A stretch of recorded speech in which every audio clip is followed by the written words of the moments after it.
Hey, welcome to Midwest Education. Today, we're looking at vertical angles. So, let's go. What is the measure of angle F? Whoa! What is going on here? That's just craziness! Ah! Okay, it may look really crazy. And actually, look at this.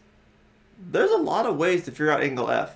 But today, we're focusing on vertical angles. So, let's look at vertical angles. Vertical angles are made when you have two intersecting lines that form angles. And what that's saying is that the angles that are opposite of each other for these two intersecting lines that cross each other, like these two yellow ones here, if they're opposite of each other, top or bottom or left or right, or how it's oriented, if they're across from each other, then they're congruent, meaning they are the same. So angle 80 is the same as angle F. So they're vertical angles, which means angle F is 80 degrees. And that's it. Alright, let's go look at one more. What is the measure of angle B? You're like, okay, are there any intersecting lines that can create B and another angle?